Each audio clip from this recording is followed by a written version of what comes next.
सहारा India के जितने भी जमा करता है या अभिकर्ता है या इससे संबंधित जो भी पीड़ित है या और भी किसी मामले में जो ठगी पीड़ित की गई है कंपनियों के द्वारा, वे तमाम लोग राहुल गांधी जी को पत्र के माध्यम से या ट्विटर पर ट्वीट कर करके राहुल गांधी जी के उनके जो ईमेल है उस पर किस ढंग से करना है, इन तमाम चीजों की आपको हम जानकारी देंगे।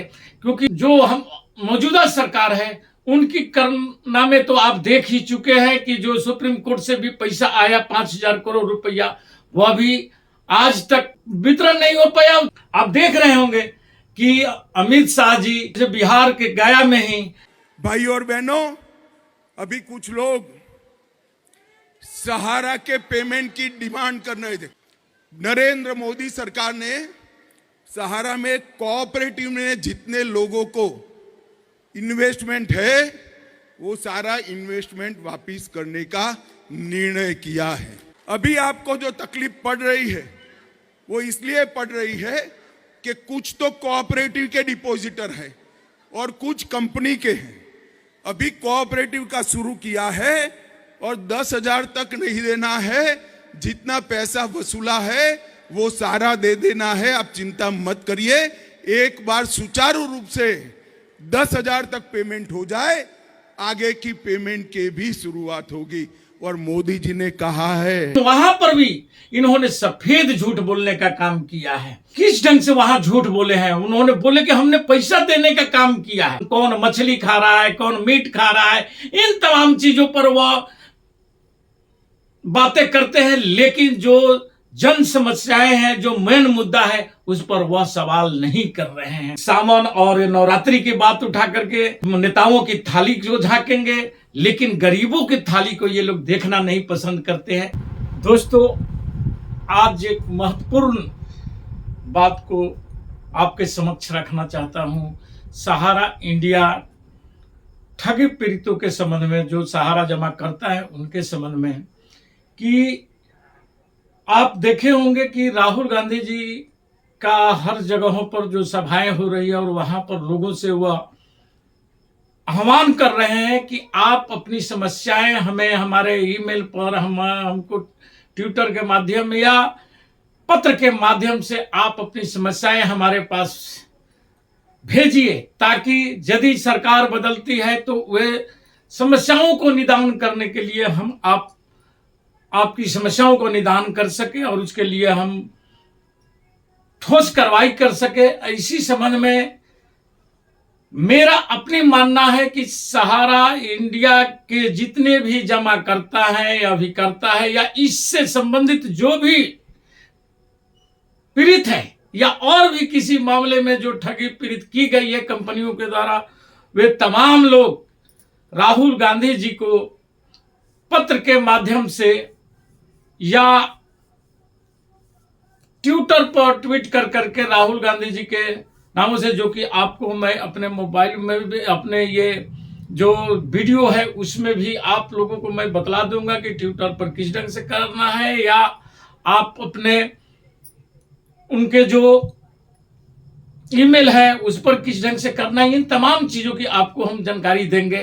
क्योंकि राहुल एक यही मात्र उपाय है कि अधिक से अधिक लोग राहुल गांधी जी के समक्ष अपनी बातों को रख सके। और उनके पास रखने के लिए एक तो यह वो जो सड़क मार्ग से जो निकले थे उस समय भी हम लोगों ने आह्वान किया था कि आप लोग इस पर चर्चा करिए और उनसे जहां पर भी वह पहुंच रहे हैं वहां पर जाकर के मुलाकात कर अपनी बातों को रखें।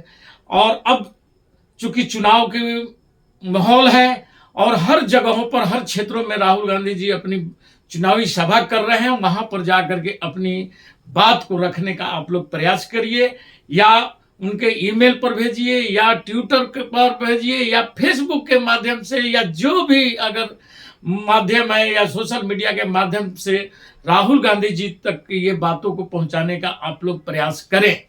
क्योंकि इस सरकार, जो हम मौजूदा सरकार है, उनकी कारनामे तो आप देख ही चुके हैं कि जो सुप्रीम कोर्ट से भी पैसा आया 5,000 करोड़ रुपया, वह भी आज तक वितरण नहीं हो पाया, जबकि उसमें से जो आपके सहकारिता मंत्री अमित शाह जी हैं, उन्होंने ही खुद जो वादा किया था 2023 में वो उसको नहीं पूरा किए। सीआरसी पोर्टल भी लॉन्च किया गया लेकिन नहीं हो सका है। और अब आप देख रहे होंगे कि अमित शाह जी कुछ जगहों पर, जैसे बिहार के गया में ही लोगों ने विरोध या नारा लगाना जब शुरू किए सहारा बंधु लोग, तो मजबूर होकर के अमित शाह जी को सहारा के संबंध में बोलना पड़ा है। भाई और बहनों, अभी कुछ लोग सहारा के पेमेंट की डिमांड कर रहे थे। सुनो ना भाई, काम की बात बताता हूं। कुछ लोग बैठ जाओ, मैं समझता हूं, बैठ जाओ। कुछ लोग सहारा के पेमेंट की बात कर रहे थे। नरेंद्र मोदी सरकार ने सहारा में कोऑपरेटिव में जितने लोगों को इन्वेस्टमेंट है वो सारा इन्वेस्टमेंट वापस करने का निर्णय किया है। अभी आपको जो तकलीफ पड़ रही है, बैठ जाइए। अभी आपको जो तकलीफ पड़ रही है वो इसलिए पड़ रही है कि कुछ तो कोऑपरेटिव के डिपॉजिटर है और कुछ कंपनी के हैं। अभी कोऑपरेटिव का शुरू किया है और 10,000 तक नहीं देना है, जितना पैसा वसूला है वो सारा दे देना है। आप चिंता मत करिए, एक बार सुचारू रूप से 10,000 तक पेमेंट हो जाए, आगे की पेमेंट के भी शुरुआत होगी। और मोदी जी ने कहा है, लेकिन वहां पर भी इन्होंने सफेद झूठ बोलने का काम किया है।